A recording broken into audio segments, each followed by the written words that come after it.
सभी का आपके अपने चैनल श्री राधे साधना पथ में। आज हम आपको छठ पूजा की महत्व विधि और कथा सुनाएं। छठ पूजा व्रत कथा विधि। सूर्य षष्ठी महात्म्य। भगवान सूर्य, जिन्हें आदित्य भी कहा जाता है, वास्तव एकमात्र प्रत्यक्ष देवता है। इनकी रोशनी से ही प्रकृति में जीवन चक्र चलता है। इनकी किरणों से ही धरती में प्राण का संचार होता है और फल, फूल, अनाज, अन्न और शुक्र का निर्माण होता है। यही वर्षा का आकर्षण करते हैं और ऋतु चक्र को चलाते हैं। भगवान सूर्य की इस अपार कृपा के लिए श्रद्धा पूर्वक समर्पण और पूजा उनके प्रति कृतज्ञता को दर्शाता है। सूर्य षष्ठी या छठ व्रत इन्हीं आदित्य सूर्य भगवान को समर्पित है। इस महापर्व में सूर्य नारायण के साथ देवी षष्ठी की पूजा भी होती है। दोनों ही दृष्टि से इस पर्व की अलग अलग कथा एवं महात्म्य है। सबसे पहले आप षष्ठी देवी की कथा सुनिए। छठ व्रत कथा। एक थे राजा प्रियव्रत, उनकी पत्नी थी मालिनी। राजा रानी ने संतान होने से बहुत दुखी थे। उन्होंने महर्षि कश्यप से पुत्रेष्ठी यज्ञ करवाया। यज्ञ के प्रभाव से मालिनी गर्भवती हुई, परंतु 9 महीने बाद जब उन्होंने बालक को जन्म दिया तो वह मृत पैदा हुआ। प्रियव्रत इससे अत्यंत दुखी हुए और आत्महत्या करने हेतु तत्पर हुए। प्रियव्रत जैसे ही आत्महत्या करने वाले थे, उसी समय एक देवी वहां प्रकट हुई। देवी ने कहा, प्रियव्रत, मैं षष्ठी देवी हूँ। मेरी पूजा आराधना से पुत्र की प्राप्ति होती है। मैं सभी प्रकार की मनोकामना पूर्ण करने वाली हूँ। अतः तुम मेरी पूजा करो, तुम्हें पुत्र रत्न की प्राप्ति होगी। राजा ने देवी की आज्ञा मानकर कार्तिक शुक्ल षष्ठी तिथि को देवी षष्ठी की पूजा की, जिससे उन्हें पुत्र की प्राप्ति हुई। इस दिन से ही छठ व्रत का अनुष्ठान चला आ रहा है। एक अन्य मान्यता के अनुसार भगवान श्री रामचंद्र जी जब अयोध्या लौटकर आए, तब राजयोग के पश्चात उन्होंने माता सीता के साथ कार्तिक शुक्ल षष्ठी तिथि को सूर्य देवता की व्रतोपासना की और उस दिन से जन सामान्य में यह पर्व मान्य हो गया और दिनानुदिन इस त्योहार की महत्ता बढ़ती गई व पूर्ण आस्था एवं भक्ति के साथ यह त्योहार मनाया जाने लगा। छठ व्रत विधि।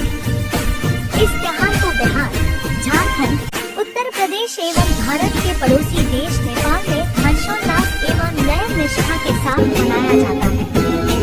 इस त्योहार की यहाँ बड़ी मान्यता है। इस महापर्व में देवी षष्ठी माता एवं भगवान सूर्य को प्रसन्न करने के लिए स्त्री और पुरुष दोनों ही व्रत रखते हैं। व्रत 4 दिनों का होता है। पहले दिन यानी चतुर्थी को आत्म शुद्धि हेतु व्रत करने वाले केवल अरवा खाते हैं, यानी शुद्ध आहार लेते हैं।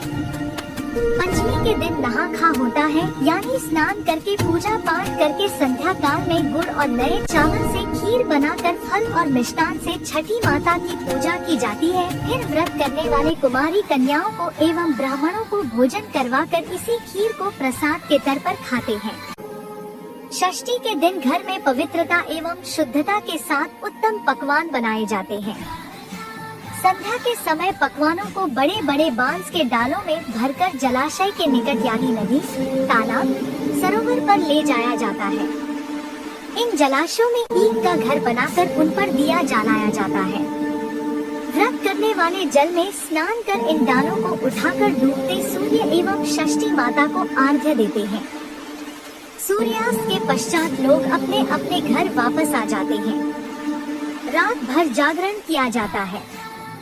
सप्तमी के दिन सुबह ब्रह्मा मुहूर्त में पुण्य संध्या काल की तरह डालों में पकवान, नारियल, केला, मिठाई भरकर नदी तट पर लोग जमा होते हैं। व्रत करने वाले सुबह के समय उगते सूर्य को अर्घ्य देते हैं। अंकुरित चना हाथ में लेकर षष्ठी व्रत की कथा कही और सुनी जाती है। कथा के बाद प्रसाद वितरण किया जाता है और फिर सभी अपने अपने घर लौट आते हैं। व्रत करने वाले इस दिन पलायन करते हैं। इस पर्व के विषय में मान्यता यह है कि जो भी षष्ठी माता और सूर्य देव से इस दिन मांगा जाता है वह मुराद पूरी होती है।